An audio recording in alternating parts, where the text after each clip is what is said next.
Hi, I'm Vanessa Lake, mental health therapist and spiritual practitioner. And for a lot of years, I ended my day absolutely exhausted. I was holding space for clients with depression, anxiety, trauma. I did a lot of trauma work and I was so heavy and drained. I didn't feel clear. My head was foggy. I wasn't getting good information. I couldn't remember basic things that, I should know to help my clients, techniques and things that I've, done lots of times over the years. Turns out I was absorbing everyone else's energy because I didn't have a daily practice of grounding, clearing, and shielding to prevent me from absorbing everyone else's energy. I'm like a sponge. Empaths are. We absorb the energy. Just walking through the store, we can feel somebody sad, anxious, angry. If you've ever walked into a room, as somebody who's sensitive, you can just feel if there was anger or aggression or just, the energy is off in that room and you can just feel it without having, the words to necessarily describe it. That's what it's like to be an empath, to be sensitive. And for healers, even therapists who are holding the space for other people, we become sensitive to that. But we need to have a daily practice to be able to manage it. Otherwise, we're going to start to question if this is even the right job for us. I mean, for a lot of years, I was wondering how these spiritual practitioners were energized doing this work and, oh, I'm just a channel. And they didn't explain what that meant to be a channel versus actually feeling, absorbing, and carrying the work that I was doing with other people. They say ground or clear, but didn't really explain the importance of that. So that's what I'm here to do. So for anybody who's an empath, a healer, if you work with energy or just hold a space for others, or if you just happen to be, a sponge and you're picking up on everybody else's energy, then this is a daily energy hygiene practice that's going to be simple, quick, and imperative for you to use to keep yourself safe from absorbing other people's energy so that you can be that clear channel, especially if you're doing spiritual work and you want to get messages from guides, ancestors, from your higher self. You can't do that when you're carrying other people's energy. So the 4 steps or the 4 pieces to this practice includes grounding, clearing, shielding, and reclaiming, which I didn't even know was a thing. But once I learned about it, it's been a game changer for me to be able to keep my energy sovereign. It doesn't mean that I'm afraid of other people's energy. Trust me, I feel other people's stuff still as a healer, as a therapist. I feel it all. I just no longer hang on to it. I don't carry it. I don't take it home with me. I don't dream about my clients anymore because trust me, I did that for a lot of years because again, it wasn't mine. But now I know how to get rid of it, to release it so that I can be my best self for them. So, step 1 is grounding. If you are a channel, if you want to have access to higher knowledge, higher self, if you're card reading, Reiki, it doesn't matter, even just a mental health therapist, you need access to the higher vibrations, then you need to have access to your crown. It's got to be open. So they talk about grounding a lot, about putting your roots into earth, visualizing your roots going down into Mother Earth, Gaia, and grounding. And that's absolutely true. You need to be solid, you need to be secure. However, you also need to ground up in order to channel the higher vibration and source energy. So when I ground down, the roots down through my feet. I imagine them going all the way down wide and deep. At the beginning, I used to have little tiny roots, imagining coming out of my feet like little strings that went down in the earth like a flower. No. Now I got some giant oak tree. Okay, mine's actually a willow tree because I like willow trees more, but giant, just wide and deep, and it goes way, way down into the center of Earth or Gaia. And I imagine that there's a crystal there. And intuitively, I just pick up whatever the crystal is. My intuition knows, or my guides know, and they'll show me if I need rose quartz that day, or if I need lapis lazuli, or if I need, amethyst. It will show me. Sometimes I don't even know what the crystal is. I'll be like, okay, thanks for the light blue energy. And I will wrap my roots around that crystal, pull that energy up all the way through all of my chakras. And this is where grounding up matters. You go through your crown, you have your soul star, your stellar gateway, you got other chakras, doesn't matter. Just see it coming all the way up through your crown up. And then you have the divine source energy, which is a golden light of source, God, universe, whatever you want to call it, and have it come down through your crown, through all of your chakras, down to your feet, down to your roots, all the way into that crystal. As above, so below. Ground up, ground down. You are now a nice open channel, rooted above and below to allow the energy to come through you. Next up, you got to clear. Even if you just woke up for the day, your spirit does a whole lot of things when you're sleeping that you don't even realize that you might be picking up on, especially if you're emotionally processing. That's a mental health thing. You are processing your emotions in the REM stage of sleep, and that is energy work, that is emotional work, that affects you when you wake up. So you've got to clear your energy before you even start your day. And especially after you see any clients or interact with difficult people, aka possibly your family. So clearing is something that you need to be doing beginning of the day, end of the day, after every single client, if you have the ability to, even if it's just for a few minutes of imagining, just, take a bathroom break between clients, wash your hands and imagine yourself washing off their energy. It doesn't need to be this big, long process. It's the intention and the consistency. The more you do it, the more you're training your body to just clear it as soon as you're done with somebody. So that way you're getting rid of any energy that's not of the highest vibration.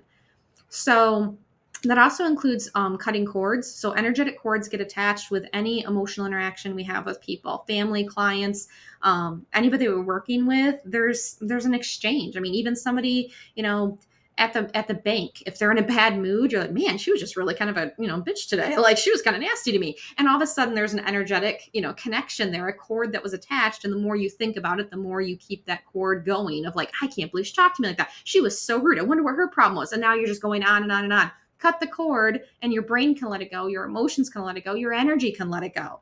So cord cutting, very big. You can do this either using your dragons. Dragons are a fantastic energy for clearing anything. You can call them in to burn up the cords. You can ask Archangel Michael to use his sword of flaming blue light. Yeah, if I can almost say that. Blue light. Archangel Michael. Blue light. Flames. Cool. You can use that to cord cut.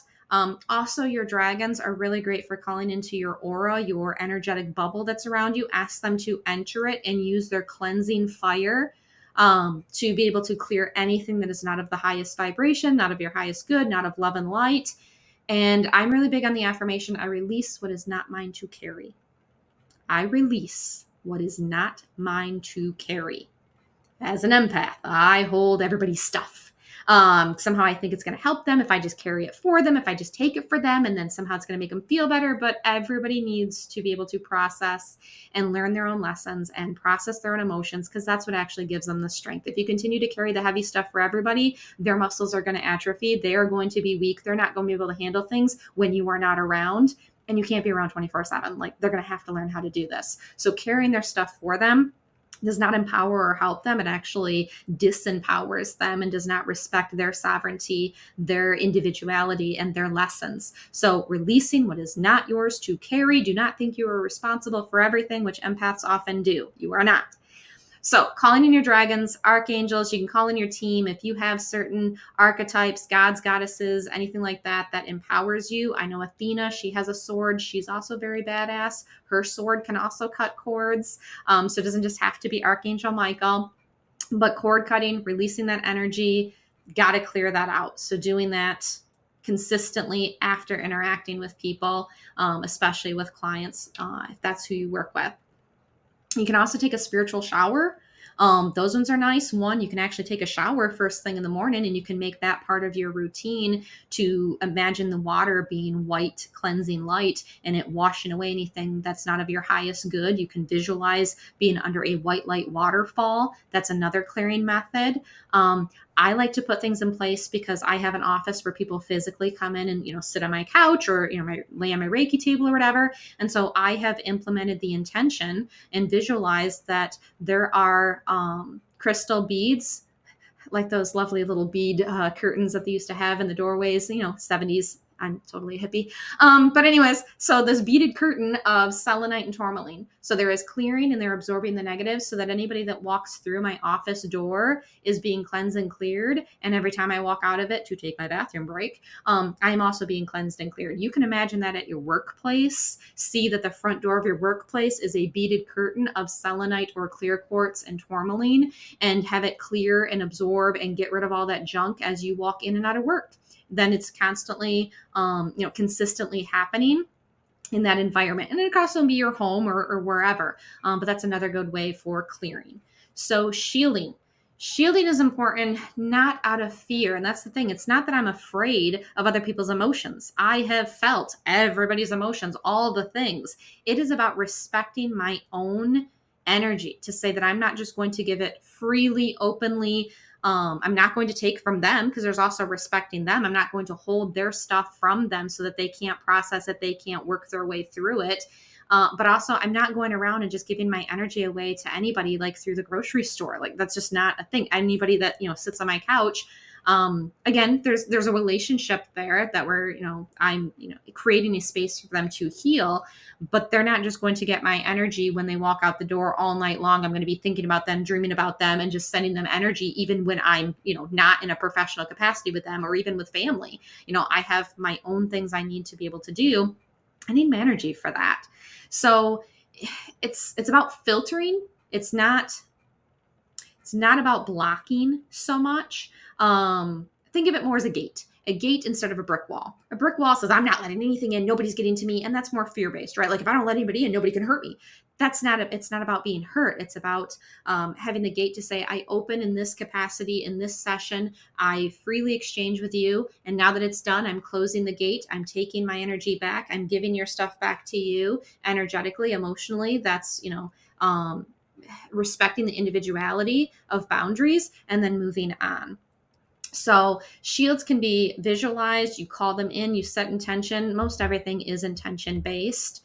So the shield that I like to use is, because mine all goes as part of my practice, which I'll walk through at the end here, is that after I, root down and I root up and the golden light comes through to clear all of my chakras, then I just see the golden light expand around me like a bubble. So my auric field, my energy field, becomes this golden bubble of light, which heals any cracks, any holes, any leakages, anything that, happen. So I see that. And then I put an obsidian shield outside of that. Obsidian is black and very reflective, so it's used like a mirror. And so I see this black obsidian mirror covering my entire bubble, and so that any negative energy, anything that is not of the highest vibration, is reflected back to the person instead of being absorbed into me. So those are the ways that I shield. You can also imagine yourself actually Joan of Arc, a very, knight in shining armor. You can see yourself wearing, a shield of armor. You can imagine your own, insignia, or, cloaks. And the cloaks are good. Purple being crown chakra, high vibration, spiritually inclined. Black would be then similar to like using onyx and obsidian and tourmaline and those type of crystals and stones, that it absorbs negative energy instead of you yourself absorbing it. So you can shield in that respect. Or, I wear bracelets all the time for different types of protection. Hematite is probably my biggest one. And really that's just playing around with it. So I've worn onyx, tourmaline, and obsidian, but it wasn't until I incorporated hematite, however you want to say that. And once I started wearing that, I found that I was not having the energy drain after having client sessions. So for me, that's the one that works with my energy. It's not always been the same for everybody. So try out different ones until you find the one. It might be tourmaline, it might be onyx, it might be, hematite, it might be tiger's eye, it might be some other turquoise. That's another protective one. A lot of indigenous people use turquoise. So find the one that resonates with you, that you're like, oh, wow, when I wear this, I don't feel drained or exhausted after being around these people. So that's shielding and the importance of that. And lastly, the one that actually is pretty recent to me, because I didn't know this was a thing, it's reclaiming. It's basically calling back your energy. So even when you're in a space where you're shielded, you're protected, you're cleared, all of that, you still open the gate and give your energy to people when you're healing, when you're talking, when you're listening, when you're creating that safe space for them. With whatever work you do, whether that's with a person or with, spirits, you're still giving away your energy freely, with consent. Yep, I create this space, and for this 1 hour or whatever, I'm giving you my energy, my time, my attention, all of that. However, you can also give it away unconsciously, with people that you don't realize, conversations, family, social media. You watch the news for a little bit, you just gave some energy to that, even if you weren't conscious of it. And so then that's a depletion. So at the end of sessions, the end of the day, absolutely. It's about calling back your energy, but it's calling back what's cleansed, cleared, and renewed. You don't want to call back the things that are, yucky, heavy. You don't want the baggage. You want the lessons, the wisdom, the knowledge, the things that you have gained. So you want to call back your energy that has been scattered so that you can feel whole again. And this was huge for me, because when I started actually purposely, intentionally at the end of the day calling back my energy, and especially with heavy clients, there's a lot of trauma, a lot of heavy work, a lot of grief, sadness, that sort of thing. As soon as the session was over, I would simply state the intention with this statement: I hereby call back all of my energy cleansed, cleared, and renewed. I don't want yucky energy, because there's that out there too. So I'm just calling back my energy that's been cleansed and cleared. And when I call it back, I now have more energy for my next client. I don't have to wait to the end of the day to be depleted, be like, I gave a little here, a little here, a little here. And the next thing you know, I got nothing left. So you can do it between, again, clients, people you interact with, events. If you go to crowds, I know for empaths, crowds can be difficult because there's so much energy and stimuli, and you're giving your attention and your energy to all the different things that you're paying attention to. And so calling yourself back, calling your energy back after those events would be helpful too.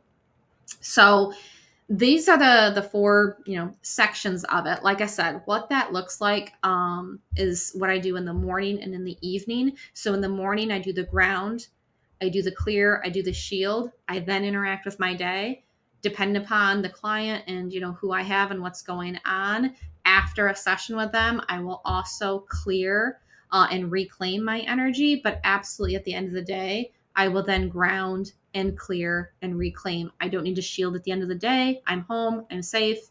I'm not going to be interacting with anybody. I'm, going to be going to bed. So that shield isn't, necessary for me. So if you would like to see what this looks like and have some guidance on walking through this, I've created a Reiki infused guided meditation. So what that is I've infused the meditation itself with Reiki energy. So when you listen to it, you will feel the Reiki energy guiding you through the grounding, the clearing, and the shielding for the morning.